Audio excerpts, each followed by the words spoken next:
This is Doctor Talks, real talk from real doctors on the issues that matter to you most. Hi, everyone. Welcome back to the Peptide Summit. Dr. Jen here.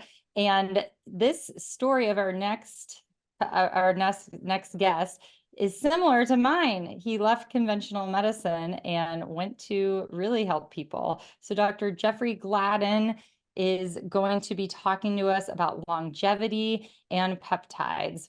He was a former interventional cardiologist turned longevity medicine doctor.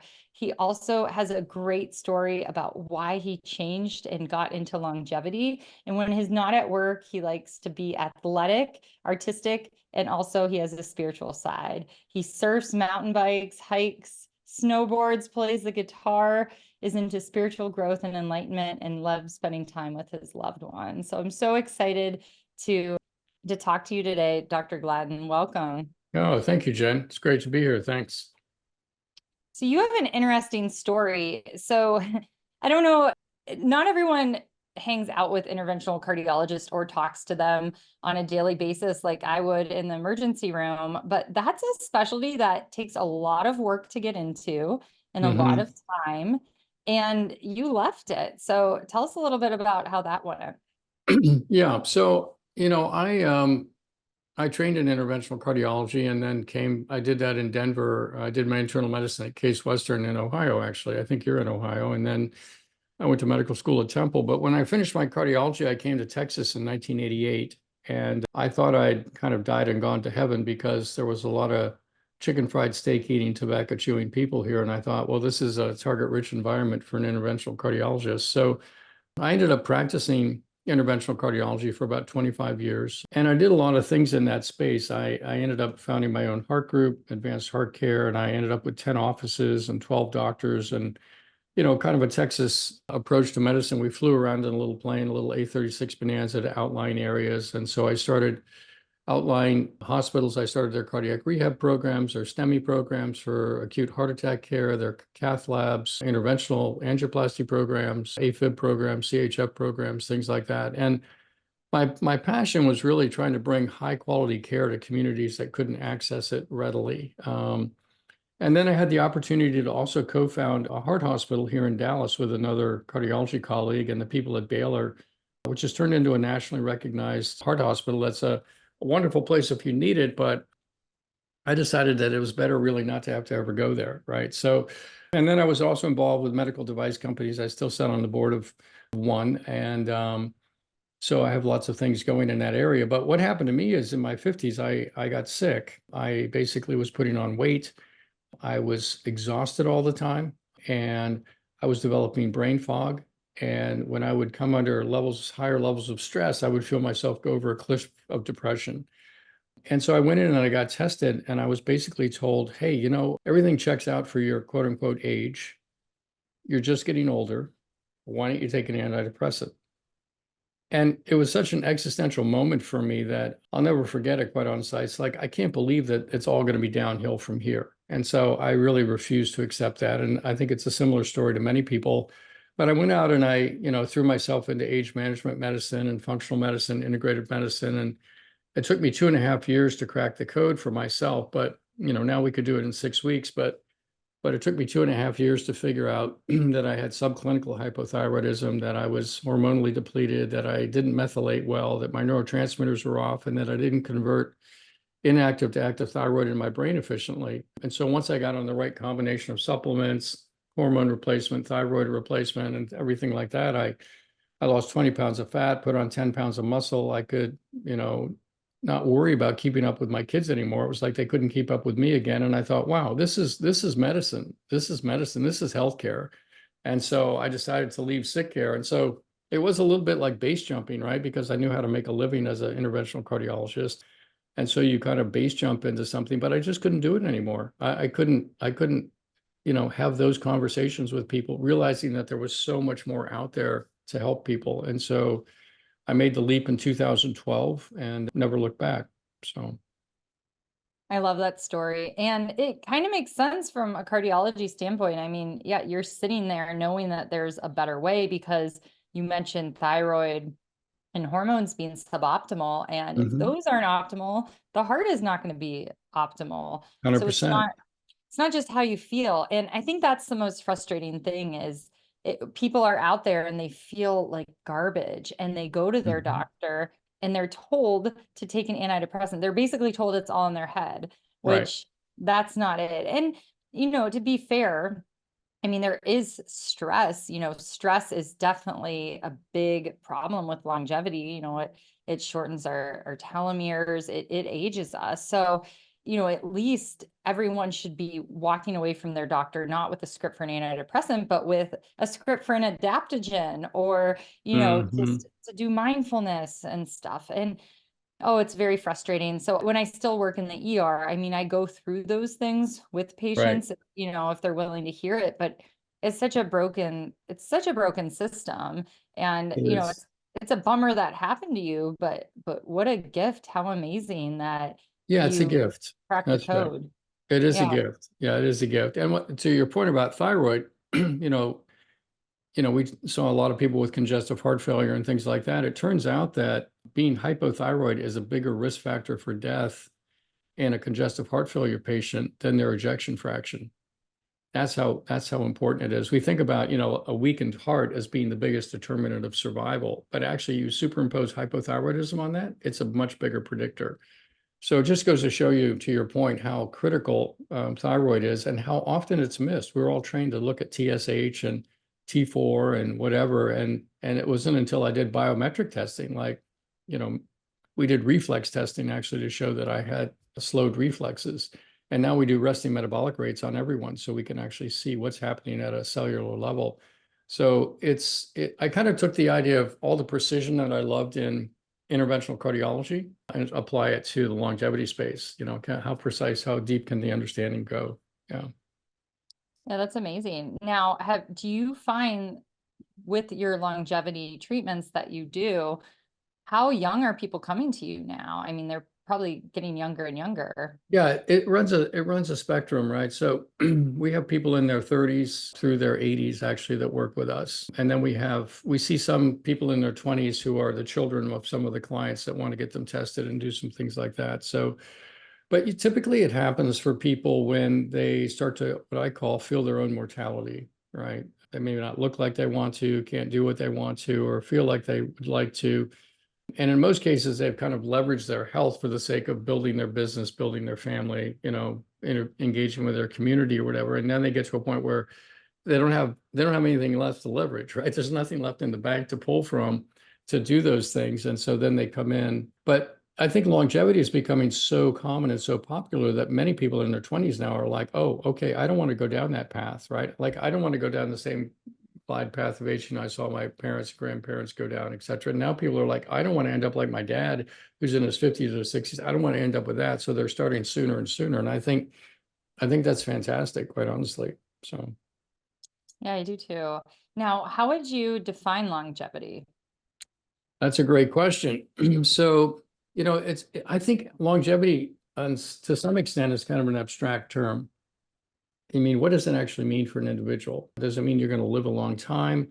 And then what does that look like, right? And so for me, it's a question of understanding, well, what's the target? So when I think about longevity, the way I define it is that when I'm 100 years old, I want to have a 30-year-old body and I want to have a 300-year-old mind.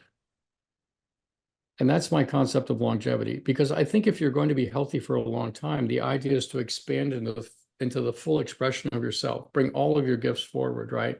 Become unencumbered by all the traumas and psychological traumas and things that have held us back and all the stresses, and really expand into like the best life that you can possibly imagine, and probably even better than that, and still have the youthfulness of your physique and your biochemistry to support that. And to me, that's great longevity, because now you keep expanding into the future, not sort of hanging on to play a little more golf and go fishing while you plan where you're going to go to your retirement home and then your nursing home, right? That to me is not longevity. So that's kind of how I think about it. Yeah, I love that. And it's hard to explain that to people sometimes. You're like, Hmm. look, it's gonna give sometimes, they're the young kids, it's really hard to give them a grasp on this aging because they think they're invincible. That's right. And yeah, especially, with this trend with all these sugary coffee drinks and Sure. everything. Yep. It's funny, my daughter actually came to me and she wanted to wear a continuous glucose monitor because Okay. because I was explaining to her about blood sugar and fertility, and a lot of her friends are having problems, with PCOS Mhm. and stuff. Yep. And if we think about all of these problems, they're all causing inflammation. And, inflammation is a good way to age yourself. That's anti-longevity.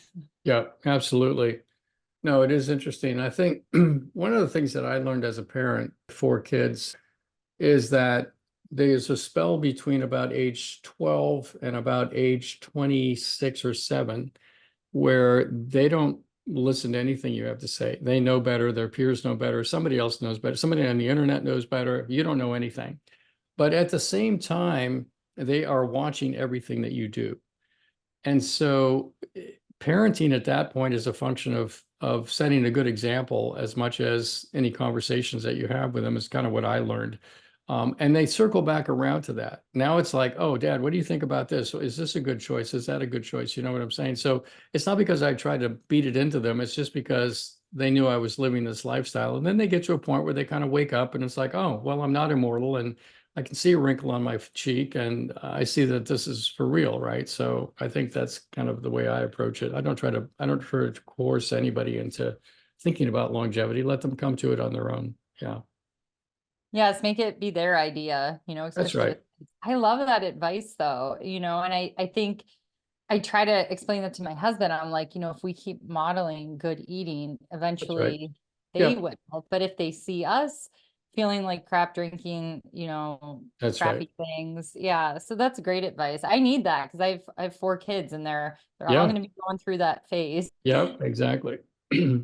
Would you be able to define the exponential nature of aging and how that works? Yeah, I think, when you think about the aging process, I think there are many things that put us at a disadvantage in actually living young for a lifetime. And that's really part of my definition of aging is to, or, longevity is to live young for a lifetime. It's not about just living a long time. So when you think about that, we tend to think of aging as a linear process. Every year it's another birthday. I don't feel that much different. So it's kind of linear. And then the other thing of it is, even though we know that people age a lot more between 70 and 80 or 80 and 90 than they do between 20 and 30, 30 and 40, 40 and 50 for that matter, we kind of deny it. It's like it's not going to happen to me. I don't feel that. And then if I were to ask, or if the audience was to ask themselves, what are you going to be like 15 years from now? What are you going to be like 20 years from now? Just take a second and think about what are you actually going to be like, Jen, 20 years from now? It's almost impossible to feel like you're going to be any different than you are right now, right? We have a really hard time imagining that. So we're really handicapped in this exponential game that we're playing because aging is an exponential decline. It's not linear.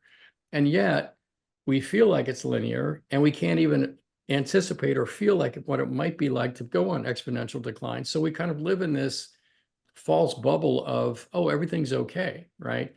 And that's one of the biggest hurdles to get over is for people to actually realize that they are playing an exponential game. And so in order to win at that exponential game, to actually live young for a lifetime, it takes an exponential strategy.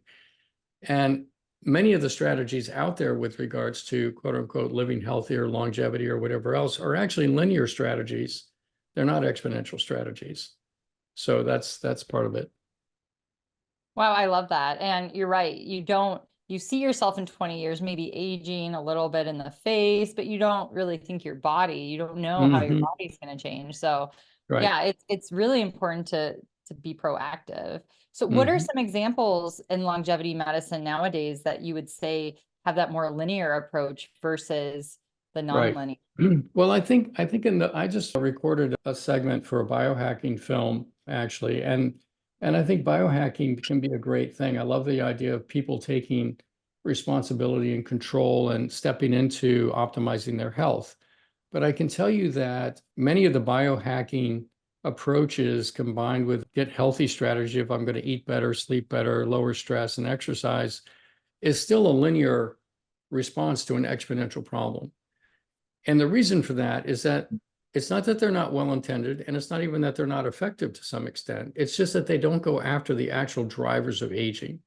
So we're up to about 16 hallmarks of aging now. And those are both the phenotypic expressions of aging, in other words, the demonstration of the physical manifestation of aging, but they're also the drivers of aging. And they kind of accelerate the process. It's like a tornado spinning up, right? It starts slow, but then it spins faster and faster, and that's the aging process. And so being able to go straight at the drivers of aging rather than just the simple biometrics of sleep and heart rate variability and thyroid and hormones and things like that. That's all critical and important. I'm not minimizing that at all. It's just not enough. And so you have to be able to go right at the drivers of aging itself, I think, in order to crack the code. You need all of it together. And then I think you also need to construct an environment around yourself that supports the mission to make it as effortless as possible to drink clean water, breathe clean air, have access to nutrient-dense, clean food, things like that, right? I think that's critical.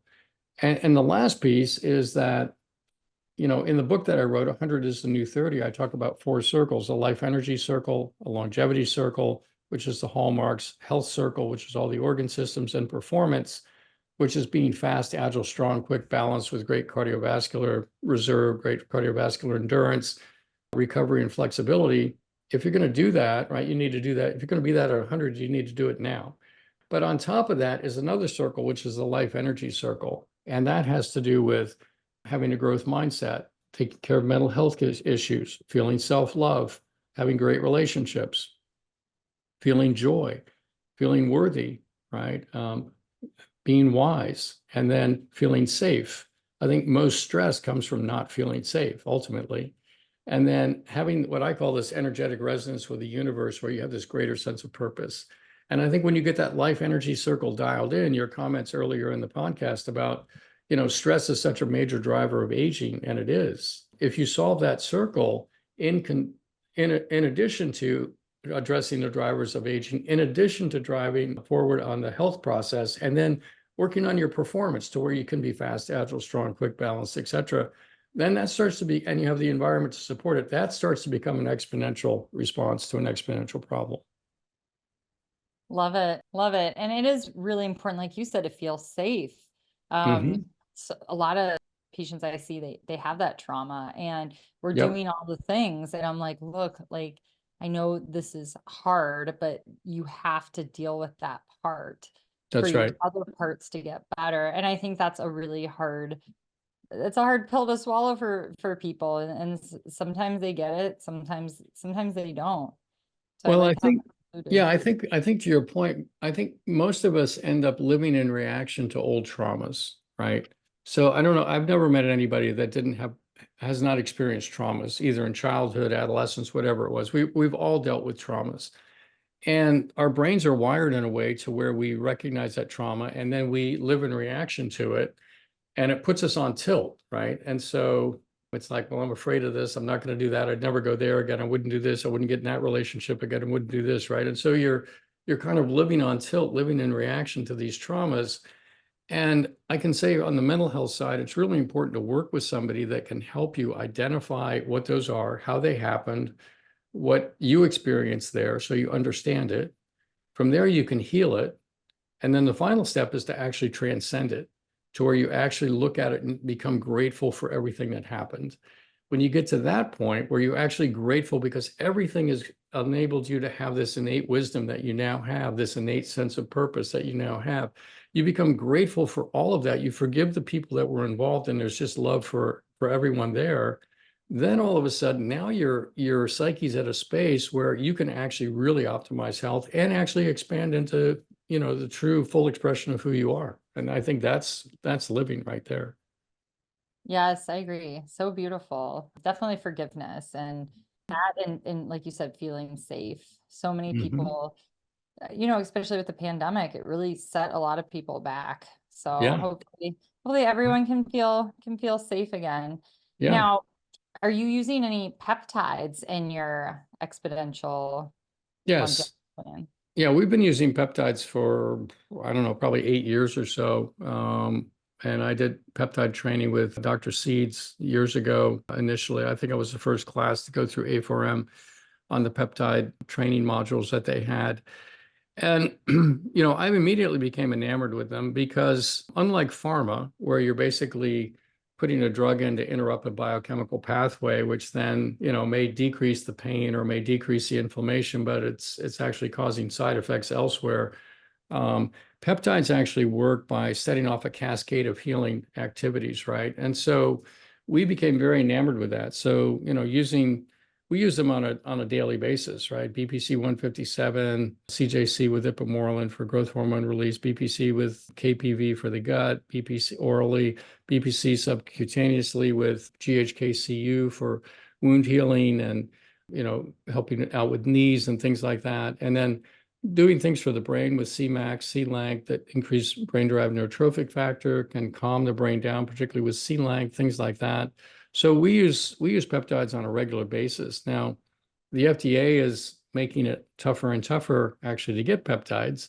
So we've actually have a study, a peptide safety study that is being submitted to the IRB here in the next week, so that we can actually study the peptides and their safety. Because if you read the FDA papers on this, they're criticizing peptides for safety concerns. So it's like, okay, well, let's do a safety study.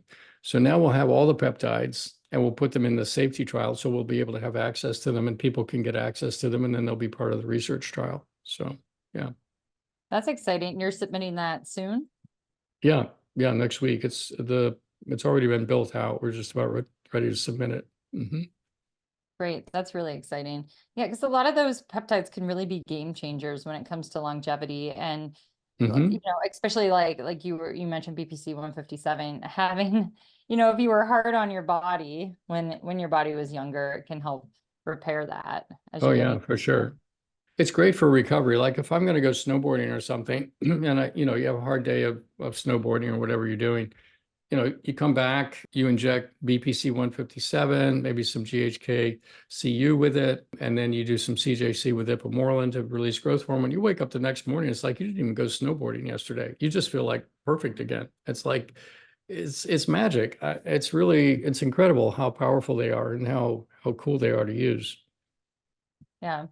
So those are your favorite for longevity. And do you recommend though that people should include peptides in their longevity quest? I think you really should include peptides. I'll tell you another angle on it, and that is that we screen everybody that we see for circulating tumor cells for cancer. Because if you're going to do hormone replacement, you really want to know if somebody has any circulating tumor cells. And so we're working with a company, Neo7, and we're doing this for quite a few people that we've discovered had cancer that either they didn't know had cancer or people come to us with cancer. And so there's a way to use peptides there where we actually do metabolomic and RNA analysis, DNA analysis on the tumor, and then develop peptides that go in and actually modulate genetic expression of the cancer to shut down its ability to divide and do things like that. So peptides, just so the audience understands, they can be used to actually accelerate health, or they can be used to actually decrease disease as well, like cancer. So they really run a full gamut of activities. Well, that's awesome. So you said that specific testing site, because I've heard of like the Gallery test. Is this something different?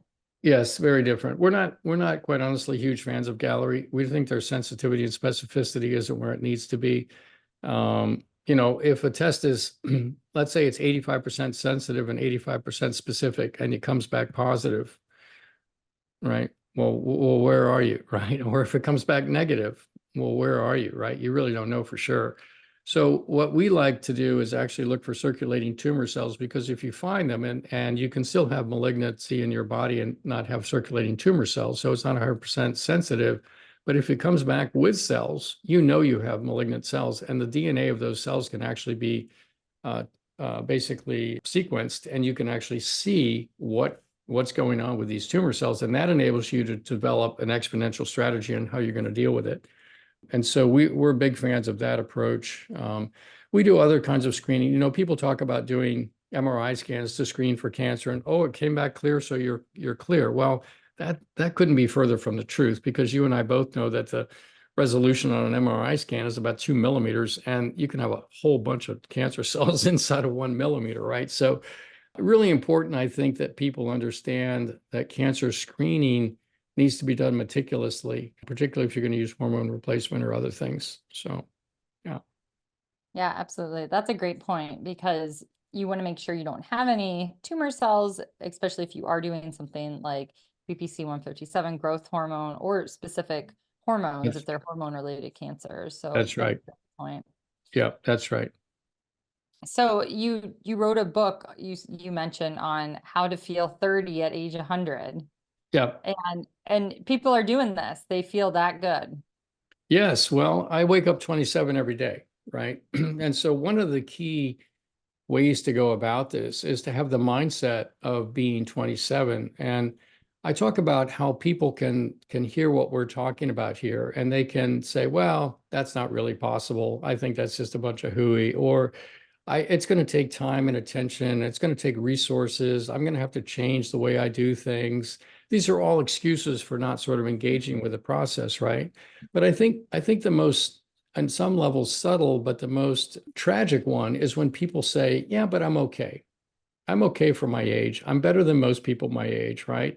And yet, if you take that idea, it's important to understand that because it's an exponential process, you're in the Niagara River headed for the falls.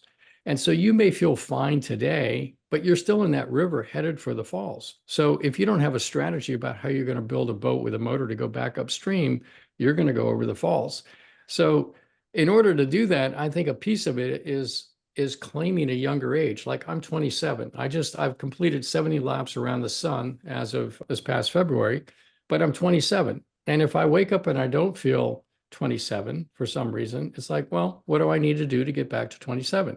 And sure enough, I get back to 27. And so, I can do anything I want. I ran 4 miles this morning. I mountain biked this weekend. I can literally do anything I want. And that's how I want to live young for a lifetime. But if you wake up and you say, and I would encourage the audience, pick an age where you're at your physical peak, pick that age, right? And live that for the rest of your life, and actually go beyond that. And then add to it all the things we talked about in terms of this 300-year-old mind, right? Solving the whole life energy circle. Then now that's a future. That's a future to be excited about, as I see it. Yeah, you're right. It's really discouraging. I spoke today to, an audience of workers. I was there for like a lunch and learn, and I could tell, people didn't feel good. They looked tired and like they didn't have energy. And I was trying to, I was talking about managing blood glucose, and I told them, it's a mindset, and you have to have this mindset that you can feel better. But I think in America, I feel like people are just so far gone from feeling good that they just like give up, or they keep drinking their Monster Energy drinks. And I bet you that Monster drinks are not on your longevity plan. No, it's not on my plan. Right. Right. And it's astonishing, Yeah. it's very disappointing. So I think you're right. The problem, I wonder though, do you ever have people that they're like, I never felt good? Because I think more and more, even like these 16-year-olds, they're drinking Monster drinks, they're eating like junk. I mean, now all their hormone surges and them just being young and Sure. having young mitochondria can help a little bit. But what do you Right. do for those people that they're like, I've never really felt good? Well, it's the same thing that we would do for somebody that felt good and now doesn't feel good. And that's really kind of what I call unraveling the knot. And I think in order to win at this exponential game that we're all in, whether we believe we're in it or not, we're in it. I think it's really important to understand the cards that you're holding and then where you are in the game. So we're big fans of doing expansive genetic testing so that people understand where they are genetically, right? What cards are you holding? What are you predisposed to? And maybe your low energy is related to the fact that, you're not converting thyroid efficiently, or you have something else going on with your mitochondria that, decreases your energy production, or you've got other things going on. And that can be sorted out through a combination of understanding the genetics and then doing testing to sort of see where you are. How are your mitochondria working? What is your VO2 max? What's your cardiovascular system? What's your thyroid? Do you have subclinical hypothyroidism? What are your hormone levels and things like that? And if you put all those pieces together, all of a sudden, many times it becomes clear, oh, here's the path forward, right? And so we have many people that come to us that are feeling fatigued and tired and exhausted all the time. And 3 months later, they're feeling great. Like, oh my gosh, I didn't know I could feel this good again, right? Or I didn't know I could feel this good. And so it's about taking this comprehensive perspective of wanting to deeply understand an individual before we prescribe. Many practices, it's like they've got a thing, you come to us, oh, we'll do this for you and we'll do that for you. Well, that may work, but it may not. So our approach is let's understand you deeply and then give you what you need. That's the approach we take. I love that. So how do people get involved in longevity, and what would be next steps if someone's like, okay, I want to live longer? I would grab a copy of the book. It's on Amazon. It's also on Audible. The Kindle version is down right now. They're working with some of the diagrams in it, as I understand it. But if you like Audible, it's there. And it's such a great introduction to the whole topic, how to think about it. I go through all the different hallmarks of aging. It's about 450 pages actually. So it's really, people tell me it's really well written. It's very understandable. You make the complex simple, and it really gives you a great framework to work from in terms of thinking about your own longevity. So I would probably start there. We also have a podcast, the Gladden Longevity podcast, with probably about 230 or 40 episodes at this point in time. So there's a lot of great information there. And then if somebody really wants to work with us, they can always reach out to the website, gladdenlongevity.com, and we'll be happy to chat with you. So those would be the ways. Yeah, no, that's amazing. So what can be done for a small investment that someone could do now and they'll get that large investment later on? Yeah. I mean, I think the first thing that somebody can do is, and it's the cheapest thing to do, is to take a look at your life and what are the things that are poisoning you, right? Is it too much smoke, too much tobacco, too much alcohol, too much sugar, too much whatever? And start there. People want to know, well, what should I add in? What should I do? Well, the first thing really to address is what should you take out, right? What are the things that are actually sabotaging your health? And that's the cheapest place to start, quite honestly. And it can pay, in and of itself, can pay big dividends. As you know, people can feel a whole lot better when they clean up their diet and things like that. The other thing is, manage your sleep better, go to bed earlier. Going to bed an hour earlier is worth 2 hours of later sleep. So going to bed an hour earlier trumps sleeping 2 hours more in the morning. So, sleeping in a dark room in a cool place, lights out, not looking at screens ahead of time. So if you just orchestrate some of these things, you can actually start on this pathway without spending a nickel, quite honestly, just organizing that and then claiming your age. I think all progress is basically made by the questions that we're asking. So the problem with most doctors is we get trained in a particular way. We have a set of answers, and now we want to apply those answers to people when they show up. And we stop asking the questions. What saved me was when I started asking different questions, right? And so once I felt great again, I started to ask, well, geez, I wonder how good I can be, right? And so that's one of the questions that motivates us here. How good can we be? And then how do we make 100 the new 30? How do we live well beyond 120? And how do we live young for a lifetime? Those are the 4 questions. So if you're listening to this, claim an age, go back and claim that age, and then think about the questions that you're asking. Like, if you were to apply that to yourself, how good can I be? What does that actually mean to me? Start writing that down. What would that look like? How good can I be? What do I want to do there? And then start working into that, answering those questions, and realizing that if you find an answer, it may work for this next decade, but you're going to need a different answer in the next decade. You have to be willing to adapt. Never get married to your answers, only be married to your questions. And that's also free, and that will also help carry you forward. So really key stuff.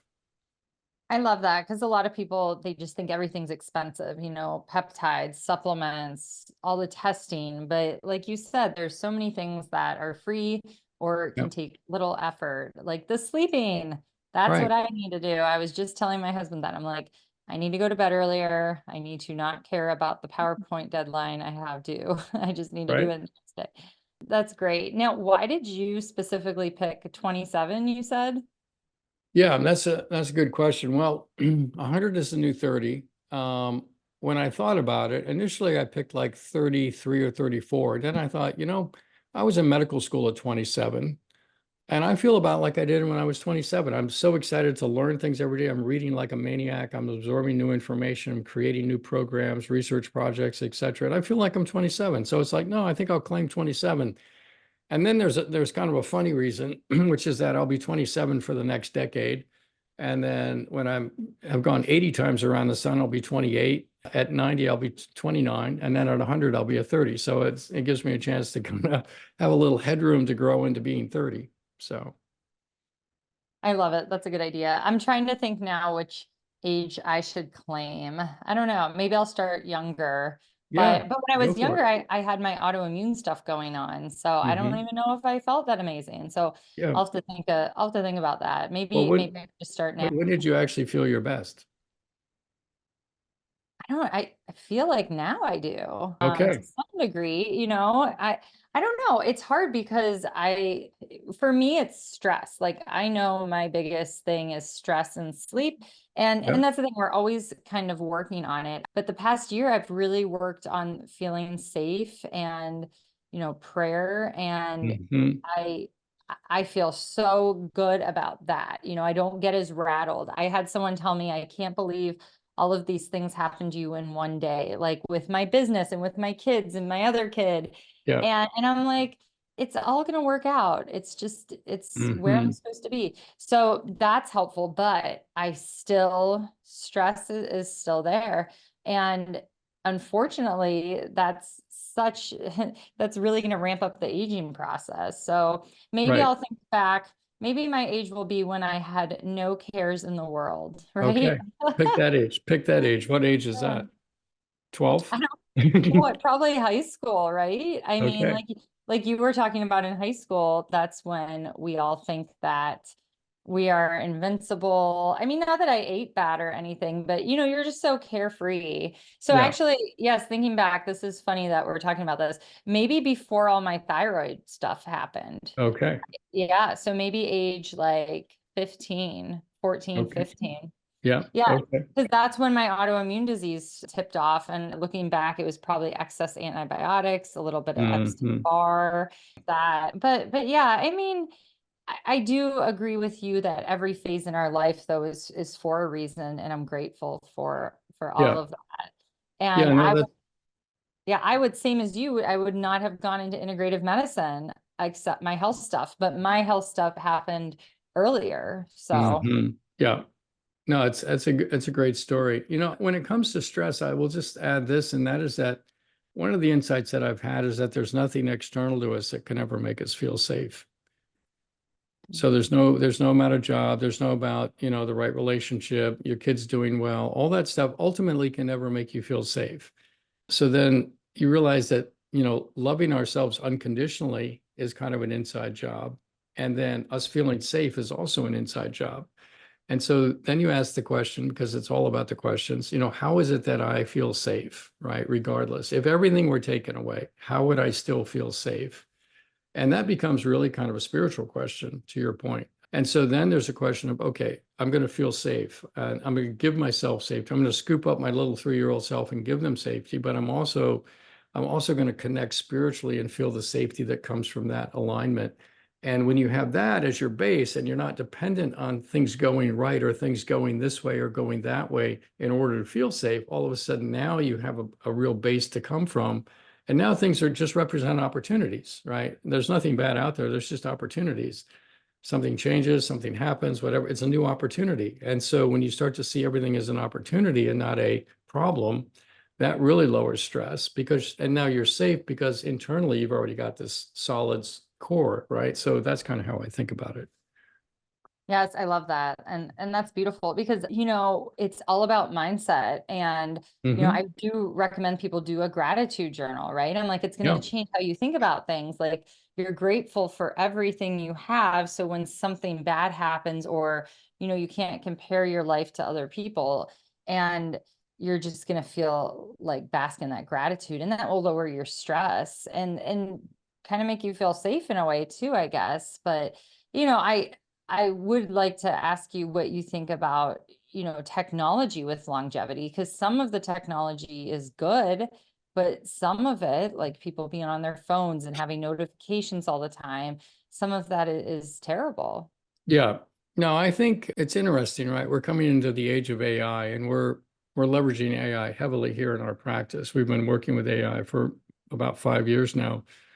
And we have some really cool things that we've developed that are coming forward. But there's so much pollution, right, between the phones, the computers, the screen times, and all this sort of thing, that I think it does have an impact on us. And I think, quite honestly, I think there may be people in the future that say, enough is enough. I just want to go live on a farm someplace and, have my garden and have my clean water and, live that way. For the rest of us, I think it's going to be, about modulating the time that we spend with these devices and then having things that protect us from the EMF and, altering the screen and wearing the glasses to protect our eyes and things like that, trying to mitigate it really. Unfortunately, we live in a toxic world and we can't get away from that. So understanding your genetics of how you detox and what you're susceptible to, and then how to optimize your detox system becomes really massively important also to deal with it. So.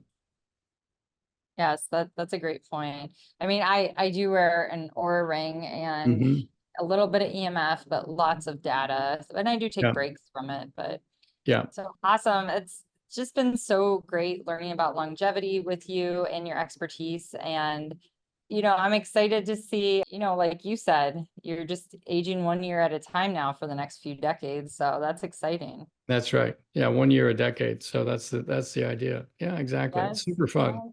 yes, Yeah. yes, I love it. Now, how can people work with you? And do you have any events coming up? Well, if people want to work with us as a client, they can go to gladdenlongevity.com and reach out to us that way. We'll reach back out to them. We also have a supplement shop, the Gladden Longevity Supplement Shop, if people are looking for certain supplements that we would have found to be particularly helpful.